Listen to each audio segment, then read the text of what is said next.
Assalamualaikum warahmatullahi wabarakatuh. COVID-19. Pandemi COVID-19 di Indonesia merupakan bagian dari pandemi penyakit coronavirus 2019 atau biasa disapa dengan COVID-19 yang sedang berlangsung di seluruh dunia. Penyakit ini disebabkan oleh coronavirus sindrom pernapasan akut berat. Kasus positif COVID-19 di Indonesia pertama kali dideteksi pada tanggal 2 Maret 2020, ketika 2 orang terkonfirmasi tertular dari seorang warga negara Jepang. Pada tanggal 9 April, pandemi sudah menyebar ke 34 provinsi dengan DKI Jakarta, Jawa Timur, dan Jawa Barat sebagai provinsi paling terpapar virus corona di Indonesia. November 2020, Indonesia telah melaporkan 488.310 kasus positif menempati peringkat pertama terbanyak di Asia Tenggara. Dalam hal angka kematian, Indonesia menempati peringkat ketiga terbanyak di Asia dengan 15.678 kematian.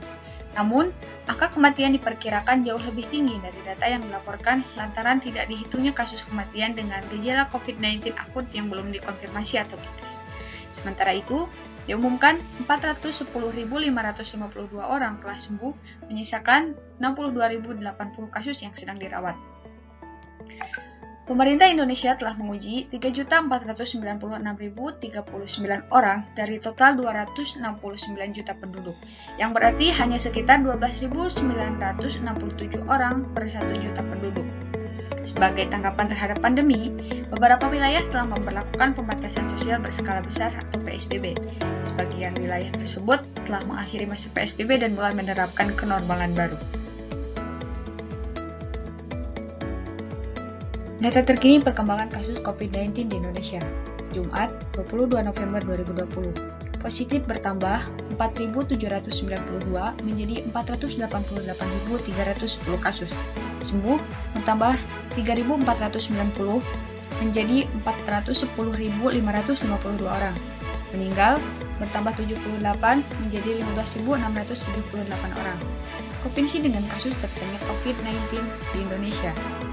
Pertama adalah DKI Jakarta, disusul oleh Jawa Timur, Jawa Tengah, Sulawesi Selatan, Jawa Barat, Kalimantan Selatan, Sumatera Utara, Bali, Kalimantan Timur. Dampak negatif COVID-19 hingga saat ini sedang dialami hampir tiap negara. Virus corona tak hanya berdampak pada kesehatan, tapi juga berbagai aspek kehidupan lainnya. Hingga kini belum diketahui kapan pandemi COVID-19 selesai, sehingga yang bisa dilakukan adalah menerapkan usaha pencegahan. Dampak positif dan negatif virus corona memberi banyak pelajaran terkait pentingnya usaha pencegahan. Penerapan tindakan preventif menjadi bekal menghadapi berbagai penyakit lain di masa mendatang.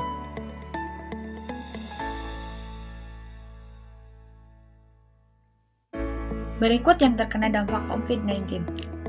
Di antaranya adalah ekonomi, politik, pertahanan dan keamanan, sosial dan budaya, pendidikan, sosial ekonomi, nilai tukar rupiah, penurunan pendapatan, pariwisata, dan hiburan.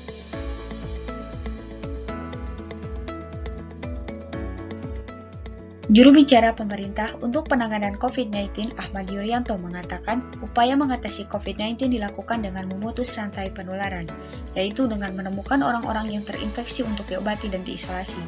Yang pertama adalah gerakan memakai masker.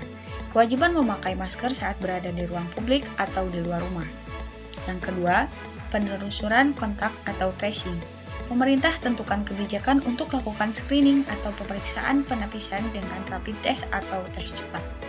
Yang ketiga, edukasi dan penyiapan isolasi secara mandiri. Isolasi ini bisa dilakukan mandiri atau berkelompok seperti diinisiasi oleh beberapa kelompok masyarakat. Yang keempat, isolasi rumah sakit. Puncaknya adalah rumah sakit rujukan untuk penanganan kasus dengan keluhan sedang hingga berat yang butuh peralatan bantu yang spesifik termasuk ventilator.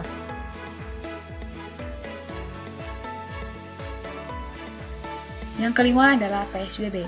Pemerintah mengeluarkan kebijakan pembatasan sosial berskala besar selama 2 minggu yang didasari oleh Undang-Undang Nomor 6 Tahun 2018.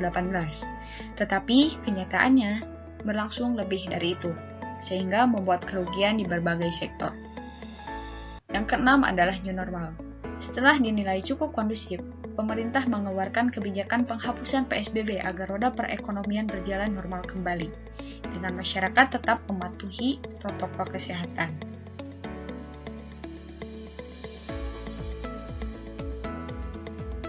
Beberapa pencegahan wabah penyakit yang bisa diterapkan untuk mencegah penyebaran virus corona atau COVID-19. Yang pertama adalah rajin mencuci tangan setelah melakukan aktivitas. Yang kedua adalah memakai masker setiap kali keluar rumah. Yang ketiga, menjaga jarak. Dan yang keempat, memperbanyak ibadah.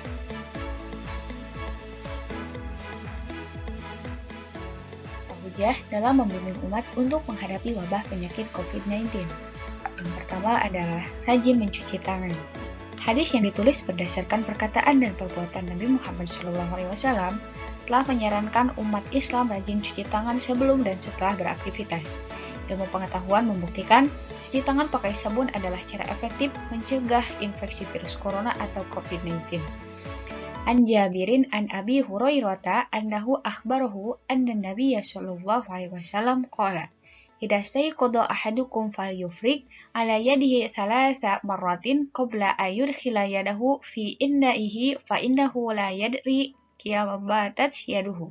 Yang artinya, Rasulullah SAW mengatakan, ketika kamu bangun tidur, dia seharusnya mencuci tangan 3 kali sebelum beraktivitas, karena dia tidak tahu kondisi tangannya saat malam hari. Hadis riwayat Muslim.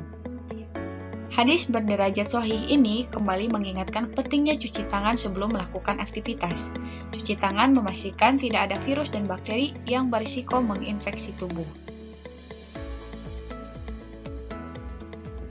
Yang kedua adalah lockdown. Kebijakan lockdown ternyata sempat dilaksanakan di masa Rasulullah SAW saat Muslim menghadapi serangan wabah. Lockdown telah ditulis dalam hadis, "Faida sami'atum bihi bi'ardin, fala taqdamu alaihi, faida waqa'a bi'ardin, fa'antum biha fala takhruju firaran minhu." Yang artinya, jika kalian mendengar tentang taun di suatu tempat, maka janganlah mendatanginya. Dan jika mewabah di suatu tempat sementara kalian berada di situ, maka janganlah keluar karena lari dari taun tersebut. Hadis riwayat Bukhari. Hadis ini dinarasikan Utsman bin Zaid dengan derajat yang sahih. Taun adalah wabah yang mengakibatkan penduduk sakit dan berisiko menular. Semoga wabah ini cepat berlalu dan kita semua dapat menjalankan aktivitas seperti biasa dengan bebas.